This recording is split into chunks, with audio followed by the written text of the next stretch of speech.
Hi, and welcome to a Sense of Wellness podcast, inspiring and empowering a healthier you. I'm your host, Susan Greeley, and I'll be diving deeper into the 4 pillars of wellness: sleep, exercise, nutrition, and stress management. Today, I'm extremely excited to talk about a specific form of exercise that has thankfully gained in popularity in recent years and is known to have many benefits on both mind and body.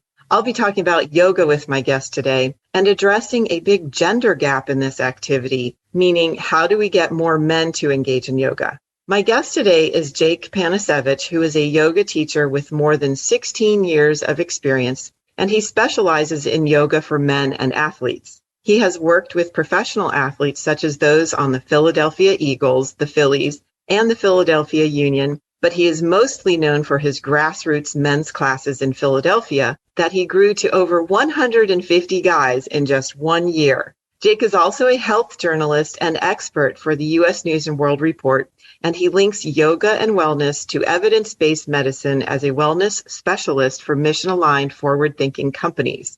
Thank you, Jake, for joining me today. I can't even tell you how excited I am about this topic. Thank you, Susan. Great to be here.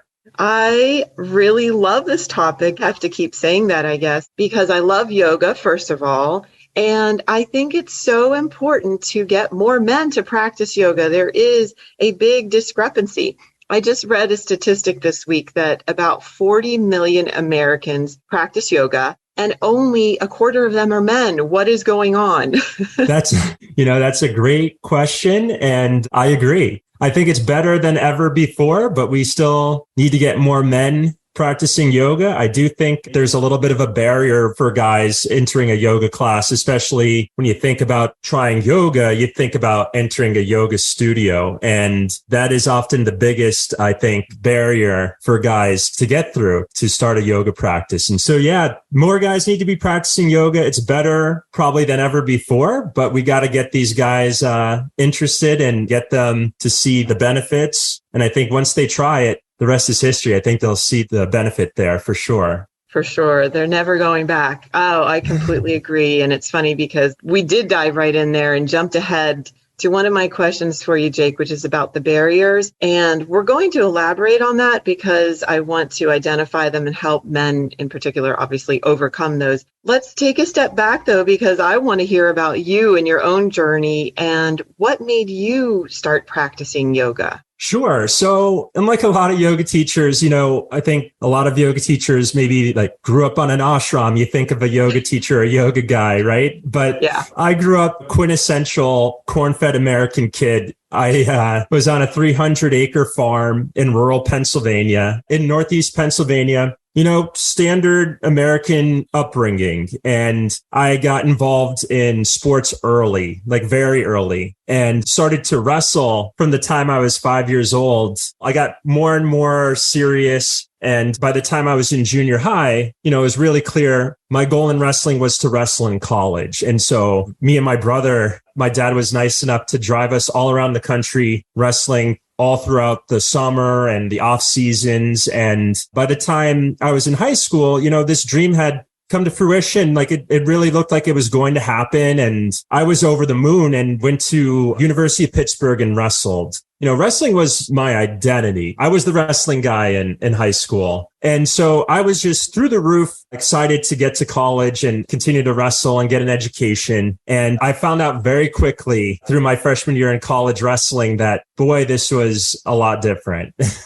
Oh, wow. Okay. Yeah. And not in a good way. I had a great work ethic. I would show up early. I would do all the workouts, go extra time. But I quickly found out the culture on the wrestling team was not good. And the guys that were involved were not great and not doing good things. In what way did that impact your dedication to the sport? Yeah, I was totally disheartened. Furthermore, the coaches were right alongside them doing these, frankly, criminal behavior. Shortly after I graduated college, one of the coaches literally got arrested. I recognize that even as a 17-year-old kid going through that. It seems obvious, but yeah, it was really eye-opening and heartbreaking for me. This was a dream of mine. And, I made a really hard decision, which I thought was the right one for my character and who I wanted to become, because I know you become the company you keep. So I looked around me and I said, I cannot become this. And after that first year, I made a promise to myself, stick it out for that 1 year. I didn't really sleep in my dorm room around these guys and,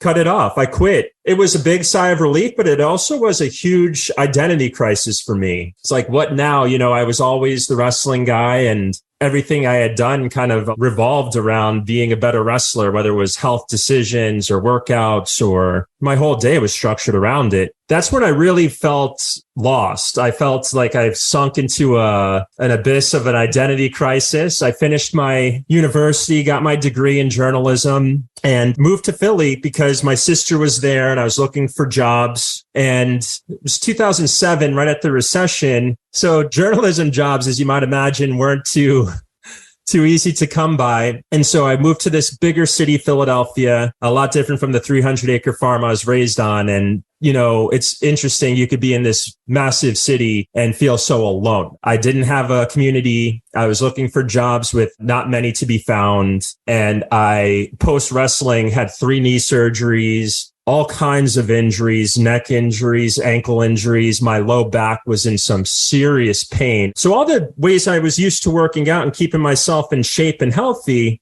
were now just not doable for me. Everything hurt. Can I ask, did those injuries stem from your wrestling career? Most definitely. I would always twist my ankle in wrestling. Wrestling's a sport that's a little different maybe from others, where the goal is to inflict some pain on somebody else, little bit different from yoga. The idea is to twist someone's knee till they fall over and you pin them. I think it's still the best sport, mano a mano. It's one that, like, when it's over, you shake hands, lift a hand, and it's okay. But yeah, it's a very vigorous, very difficult, physically demanding sport. And yeah, I had many knee injuries, many different problems physically and pains that, I ended up, after wrestling, being in some real pain and unable to work out. I gained a lot of weight. I felt totally isolated in this new city. I remember I moved into my sister's old apartment above Rocco's Deli in South Philly. And God love Rocco. He's still around, still got the deli. And but I just remember being alone in those moments, and this new city, unemployed, kind of no identity, no community, unable to work out, gaining weight, self-medicating with alcohol, just looking at myself in my life at one point, sitting at the edge of my bed in South Philly above this deli and being like, hey, Jake, like, something's got to change here. Like, this is not going to end well. And lo and behold, a girlfriend at the time asked me to join her for a yoga class. And at the time, I had no clue what that meant. Growing up middle of nowhere at that point, at least, there was no yoga classes. This isn't something that was in schools or something we did as kids. And so, I gave it a shot. I always say she kind of dragged me, which she kind of did.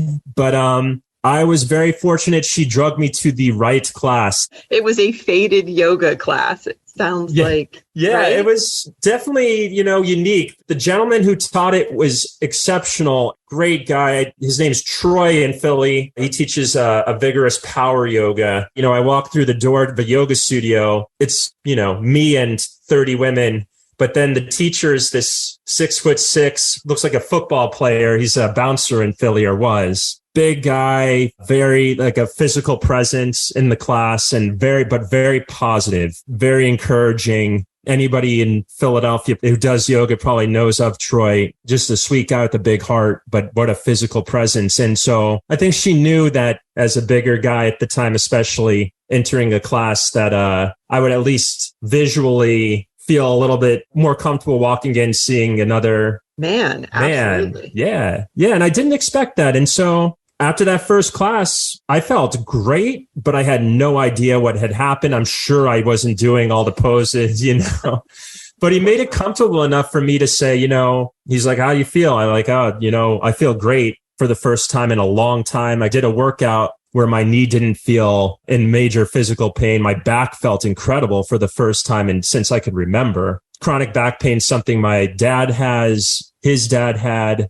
My dad had back surgery when he was really young, actually. So I just assumed like this is how you go about life as a guy. Like you beat yourself up, and by the time you're out of high school, you're in major pain, and that's just how you live your life. You worked hard and lived through the pain and medicated and tried to figure it out. But after that class, I came back several times, and within 5-6 weeks, I'd lost 40 pounds. This is hot yoga. They let me kind of do a work trade at the studio.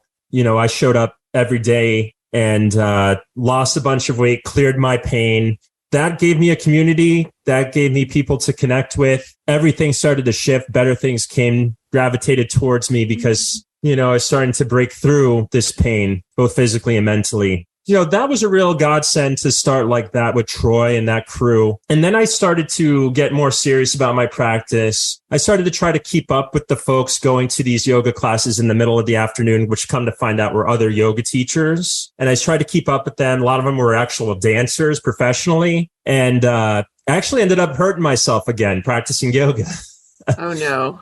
I started to lose interest a little bit because my progress is sort of plateaued. And so I started to seek out other styles, other teachers. I ended up doing a training at that studio, but then I ended up doing 5 trainings total and found great teachers, which took some digging. It took some research and found some excellent teachers over time, years of seeking them out and a lot of money spent.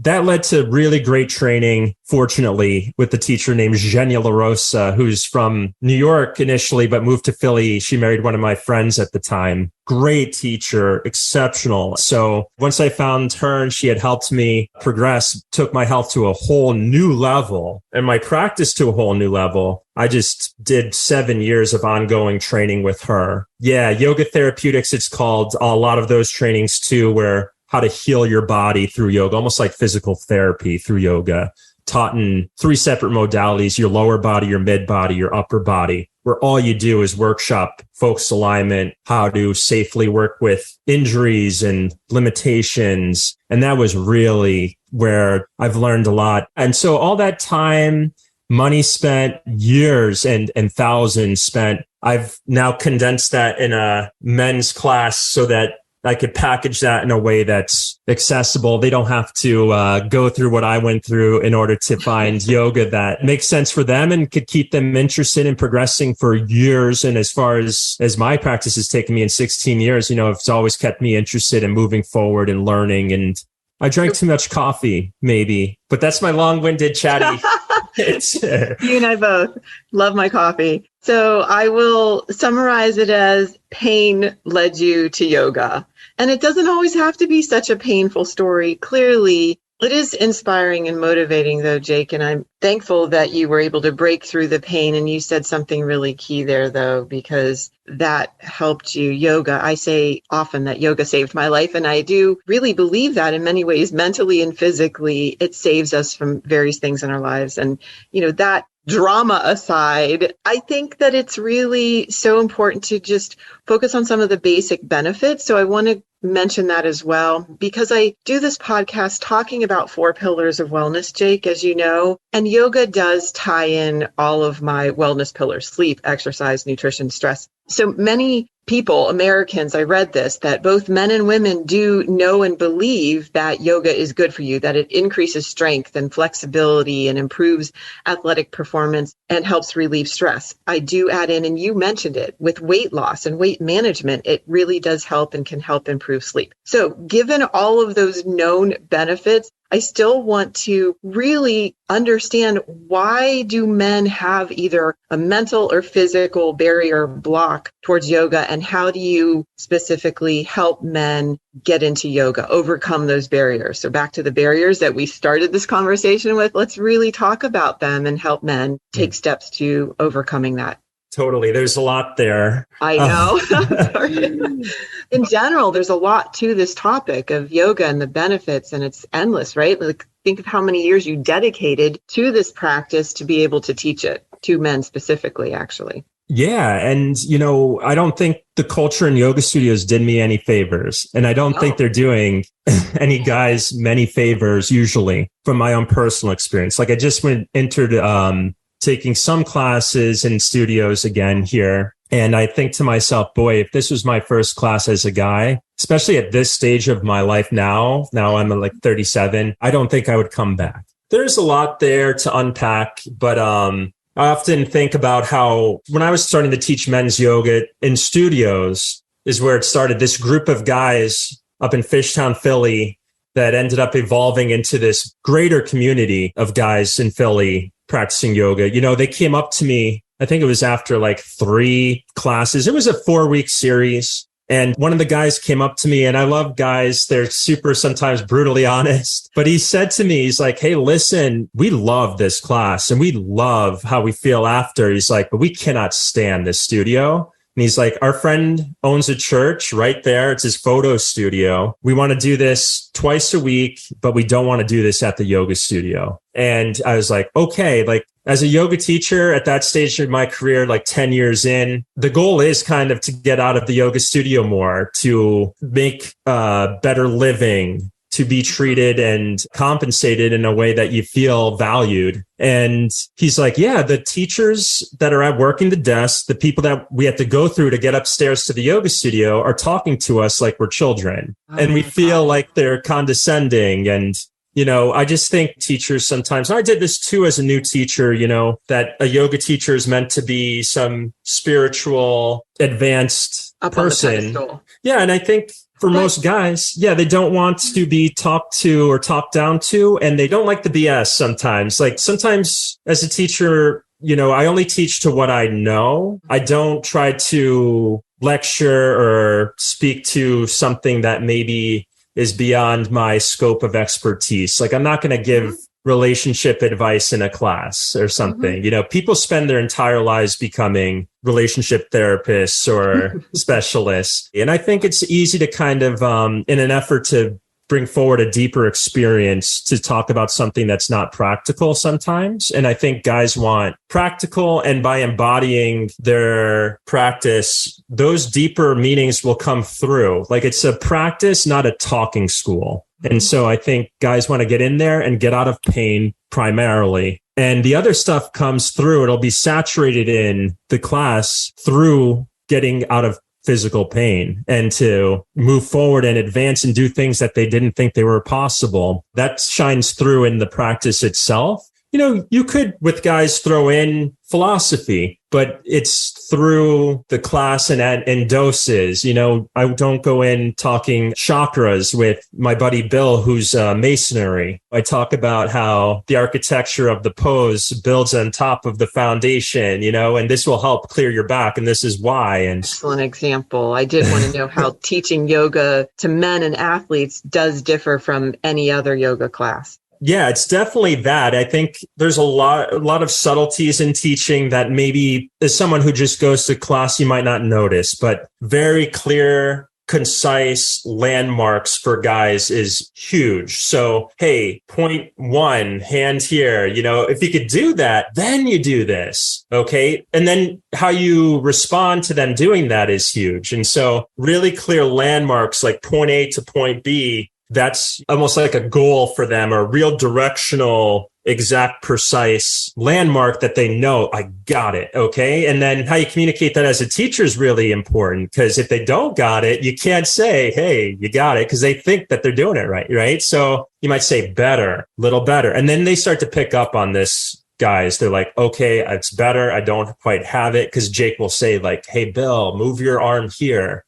You got it, and be over the top positive. I think a lot of guys don't have that in their lives. It's always like push, do more, not good enough from the time we're young. It's like a cultural thing. So they love to know when they're doing it right and when they're doing it wrong, but also like really be radically positive with them, which is just good teaching. But I think guys respond in a way over time that's remarkable, that they respond to positive reinforcement when they do get it. Yeah. Right. So we don't get a lot of that as guys. I feel it's always like do more, push harder, not good enough. Not good enough is kind of what the messaging is in culture. And not just guys, but I can only speak from a guy's perspective. And I think, they really respond to that positive reinforcement dramatically. Extremely right. Well, it's so profound in that sense that a little positive reinforcement goes a long way. And I can see in that you're creating this different culture for men in yoga specifically. And what I love about yoga in particular, and I translate this into other coaching in my work and life, is that it's non-judgmental, no self-judgment, and layer on top of that some positive reinforcement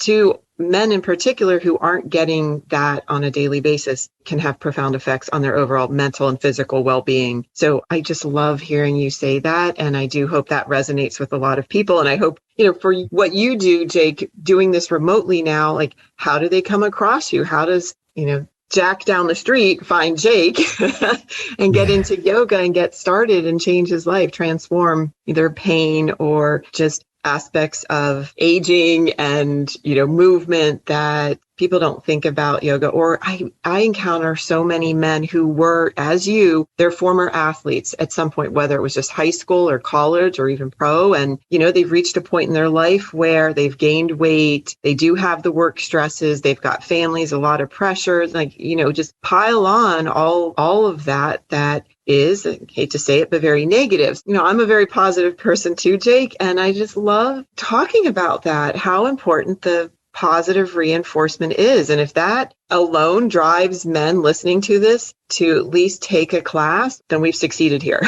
Totally. Yeah. And I think you nailed it. Like a lot of guys, I think where it comes into play is the pain. There's physical pain. Yoga teachers are really great at this part. Feel into what that's really costing you. And I think with guys, it's especially important to eventually have that conversation a little bit with them. It's like, okay, well, your back pain, it's costing you pain. Okay, you're in physical pain, but what's that really costing you? The medication you're on, you're not able to get on the floor and play with your kids. You show up to your relationship very moody at night, and you unable to sleep. And boy, does that affect everything. So what is it really costing you to be in this physical pain? And I think it's kind of important to unpack for folks that, it's not just physical, it's your entire livelihood. And I think the biggest selling point is that yoga is shown, and if you practice it, that it gets you clear of that pain. And I think you just got to find the right class for guys that's accessible. That's the other thing that really is tough, pushes guys away, and myself included. Like, I went to a yoga studio class just 2 weeks ago, and the teacher had us trying to do something super advanced out of the gate. And I'm like, even as somebody who does yoga every day and could do the pose, I definitely wouldn't do that pose number 3 on the list, so Right. It's tough to find quality yoga that makes sense and that doesn't hurt, frankly, that's gonna help them get out of pain. So I think it's sifting through, finding the right class and the right teacher. It's tricky, but they're out there. And I want to say, what's your advice on that? How to ease into it? Is there any, or is it really just trial and error kind of thing? Yeah, it does help to read into teachers' bios, find somebody who's like you, if you're an athlete and you're a guy who had a standard American type of upbringing, find the guy who happens to teach yoga that it's gone through the athletic career and has a similar experience. When you read their bio, you're like, oh yeah, he was in major pain and yoga helped him get out of it. Or similar story, somebody who looks a lot like you, who's already gone through this process of yoga and healing and got to point A to point B already. Somebody who's already gotten there and looks a lot like you do or did.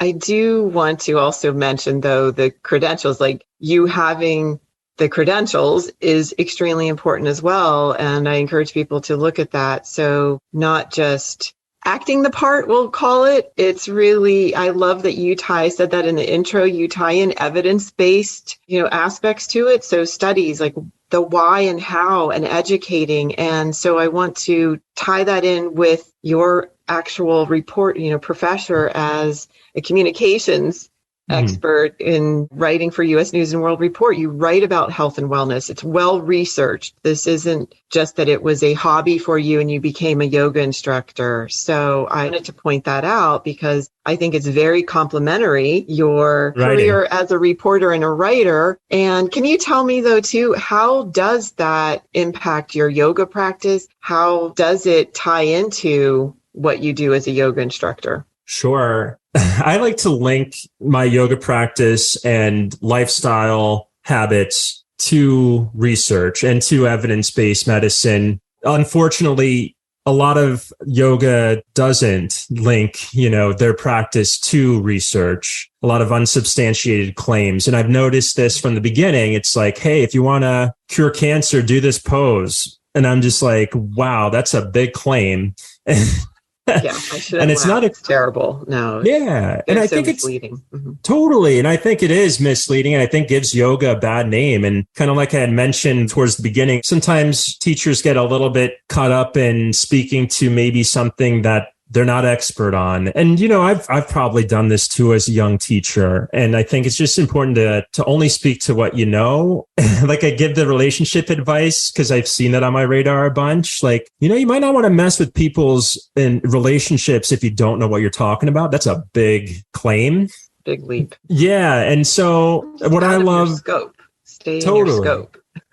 And what I'm very fortunate, this is years ago where I was interviewed by U.S. News about men's yoga back in 2014. And they had interviewed like all the main players in men's yoga. And the reporter said, hey, you really know your stuff. We love the way you write. Why don't I have a crack at writing this? And I did. And they're like, if it goes well, you could write for us. And so it's been over 100 articles published. But I'm fortunate that I've got access to world-renowned experts and Olympic athletes, professional athletes, NFL players, and musicians, all these wonderful people who are expert, the highest performing folks. And also these professors bringing forward all this great research that backs a yoga practice. And so I think there's nothing better than a third-party validation to show like, hey, if you've got an opinion about yoga, let's research it and see if there's any evidence behind it before you put it forward. Like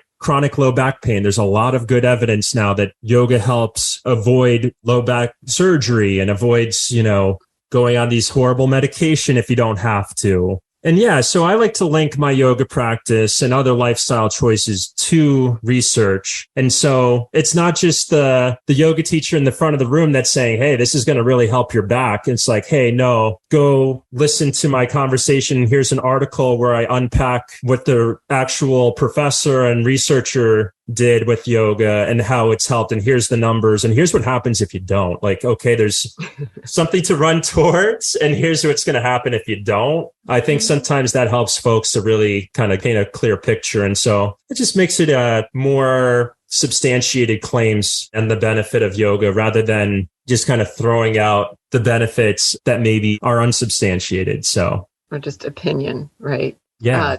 And that choosing the positive path, I think, was the best news of the day. And back to back pain, who doesn't suffer from back pain, and working with the professional athletes, that to me is what just really jumps out to people and listeners, the men, I should say, in particular, that, think of all football season is just started and how many men in particular aren't involved in some sort of sport, like you said, or were and have suffered some sort of pain and injury and back to that. And don't even know that behind the scenes, there are yoga instructors like you working with these professional athletes. It's not just physical therapy. It isn't other modalities that are helping them prevent injury and or recover from injury. And I'm loving that you do that and that exists. And that's actually what piqued my interest in meeting you, Jake. So, for listeners, that when I heard that, I'm like, wow, that's awesome. I love that we live in the day and age where our professional athletes are doing yoga, yoga every day. Thank goodness. Yeah. Thank goodness. Exactly. Yeah. You see that injury list and you're like, oh my gosh, how do a hamstring stretch, It's your livelihood. So I think, the stakes are higher and they get it. Like they show up and they already know that there's the benefit of it and it's their career at stake. And so, yeah, that's a big part of it. And then to the injury prevention aspect of it. And also they just want something that isn't so grueling and in your face competitive. I think I had an athlete come up to me and the trainers were getting involved with the yoga, and he's just like, let's just do it without the trainers a little bit, because they're in there, they're pushing. And I think they want something also to just kind of tell them like, hey, like deep breaths, it's okay to relax here. There's no competition here. You're doing something good for yourself. And I think that's a big message too for them, that they just long for that too. I agree. That is so important. It gives you that space to block out everything. And I know that because I live it and I do yoga myself. And I just really love that time and space for myself where you can block everything out. And I think that that's such an important aspect to yoga for everyone, but for, Absolutely. That intensity of that career and the pressure at all times and the competitiveness, you just get to block it out. And it's very balancing. You and I both know that. You have your intensive activity, and then the yoga can help, again, mentally and physically. It can be both relaxing and intense and strength building. And it ties it all together and brings in a lot. So, as we're talking that we both practice yoga, I love kind of live and breathe a little bit, I guess, more and more now that I think of it. And just that non-judgmental aspect. Don't judge yourselves, get into that place and space and let yourself be there, I think is extremely important for people to understand. For sure. Right. So I really could talk about this all day. I do want to ask you, Jake, for you, like, where are you taking this? What's next for you personally in your yoga and wellness career? Sure. Things have changed since COVID. Exactly. That's why I have to ask that. It's changed. The world has changed. The world has changed. There's no question. And also it's the same too at the same time.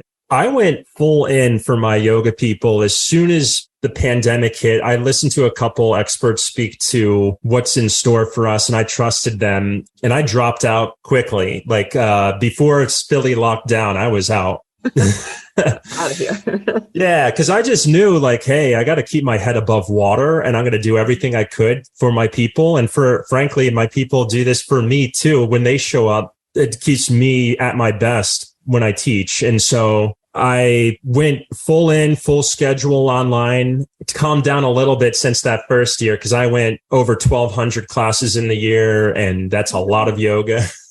Yes, teaching those. You taught 1,200 classes the first year of the pandemic. Yeah, that's just the ones that I did with them. That's not including all the wellness seminars I did, which is over 50, and all the private lessons I taught, which were a ton, and all the, as a writing, and there's a lot there. But my eyes lit up a little bit as an entrepreneur too, where, all of a sudden the landscape has flattened, and, let's see what comes forward. And I tried to see at least some of the good in that. But it's a scary time for folks, and it could help a lot of people with yoga and meditation and offering that. And so I fully committed to my people who committed to me, and developed a whole online platform. And now it's distilled to our morning crew. Every weekday morning at 7:30 a.m., I'll sign on and teach live. And I've gotten good at adjusting and teaching to the room, even online, where those who are comfortable enough and feel like going on camera, if they want a little extra help with their alignment, I've been convinced now that I could help folks advance in that capacity online. And so on my horizon here, I'm doing a couple series, a yoga for runners. It's yoga and running performance series that's built around the Philadelphia Marathon. I've taught this yoga for runners since the beginning of COVID online, and it's another great community in that class in itself. And we're going to build out, I've teamed up with a yoga runner friend who's much better at running than I am. She ran the Boston Marathon in something like a 6:30 or below 6:30 mile pace. Unbelievable. So she's handling the running aspect. I ran this morning at like an 8:30 pace, and that's like great for me. We're co-creating that series, so that's coming up online. I am going to offer a men's series online, and that's coming up in November, it looks like, and a beginner series online. So things are happening there, and I'm still committed. I've committed for the whole next year to my people online. I teach 10 guys privately online, this morning crew that anybody could jump on and join. They're great. A lot of them committed for the whole year, next 2023. these series. There's a lot of folks on my radar that are very interested in getting going with them. I'm excited to build those out. And these wellness seminars, I am through the roof, over the moon, happy about, like, to have this sort of impact as a yoga teacher and a health journalist, to offer seminars to companies, large companies like Five Below, Independence Blue Cross, but then also mid-size and smaller companies. But to see the level of impact that I could have and to unpack these topics, like, as a journalist, it's important to distill a topic to just the important stuff, which is, I think, really good, a good practice. But also I have access to these people where I talk their ears off, like we're doing now, for like 4 hours sometimes. And then I put out a 900-word article tops, and so I could unpack those topics a little bit more in depth with folks on these seminars, and also give them, like, here's the practice that they did in the research. Here's how to work on your balance in a very basic level and to start doing it, and also talk about it and talk about the research. So I think that's the way folks learn is, physically practice, talk, but then practice and talk. And it's this kind of dance that you do. So more of those wellness seminars, I hope, on my radar. We've booked out a year's worth with a couple companies. I'd love to do more of that because it just lights me up to be able to reach that many people and that sort of sustained interest in wellness. And yeah, continue to write. I miss they call themselves the Broga guys. I'm not supposed to call it Broga, but they call themselves that. This group of guys in Philly are my people. And I've realized more so than ever that as a guy, it's hard to find a community of other like-minded guys that get together and maybe practice yoga, but also just kind of chat in the same community, help one another out, and just kind of talk and hang out. There's a cool group of guys in Philly there. And I love them, and they're my people, and I miss them. If there's any drawback to Philly, those are my people. I will be back to teach them no matter what, to some capacity, in person. Even if it's not in the same regularity, we'll have to navigate that.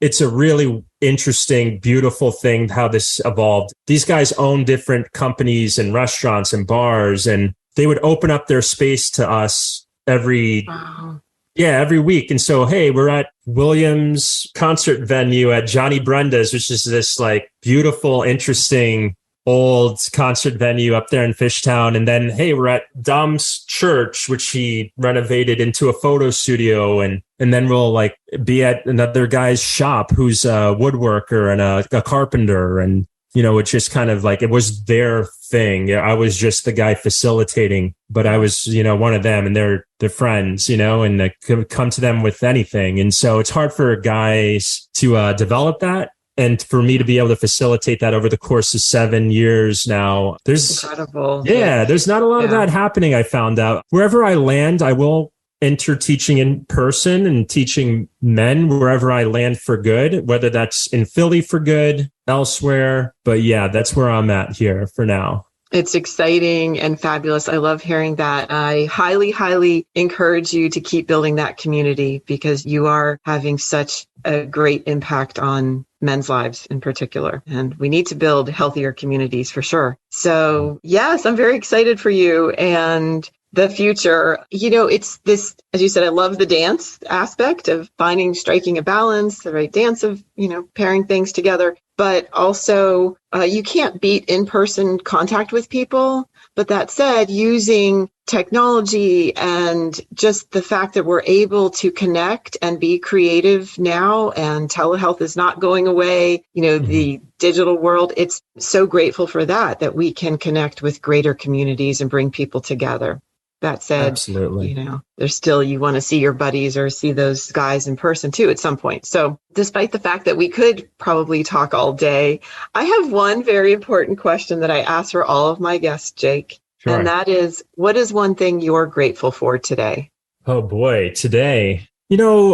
Since we got connected through a mutual friend, I've been all morning sort of feeling grateful for the capacity to speak to you about my story and what I love and what I love to do. And for this, honestly, for this conversation, for you to bring it forward today. I was all morning during my run, during my practice, during my meditation, just feeling very fortunate to have this platform with you and to share it with you. It's just felt good. I didn't feel pressured even in our first contact. I felt really welcomed and grateful to have connected with you and grateful to be asked to speak with you here. So honestly, all day today, I felt that.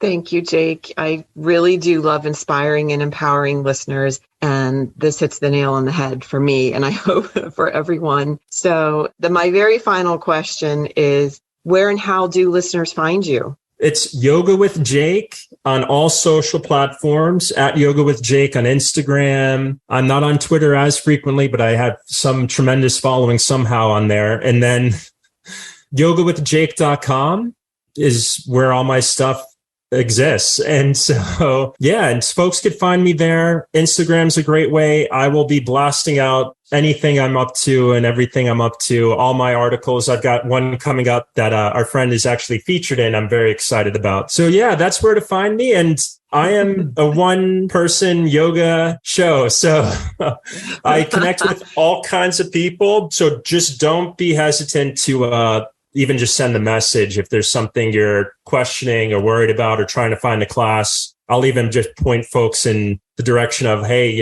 maybe I'm not your teacher, but I could point you in the right direction of your teacher and help that way too. So yeah, that's where to find me. Thank you. I really want people to find you there. And thank you for offering that. That's tremendous. Absolutely. And thank you. One person, keep going, keep getting more and more men and people to do yoga daily. Namaste. Namaste. That's right. Namaste, Jake. Have a great day. I would love to have you back. And again, thank you for being here. This is great. I'd love to be back. Thanks so much, Susan. Thanks, Jake. Thank you for taking the time to join me and listen to this episode. Listeners can find more information and also subscribe to the Sense of Wellness podcast at www.ccphp.net/SENS/podcast. That's www.ccphp.net/SENS/podcast. This show is brought to you by Castle Connolly Private Health Partners. We are a concierge medicine organization that partners with exceptional physicians to deliver an unrivaled healthcare experience while also empowering our members to achieve their optimal well-being. Be sure to listen in next time to the Sense of Wellness podcast, and remember, simple daily habits matter most.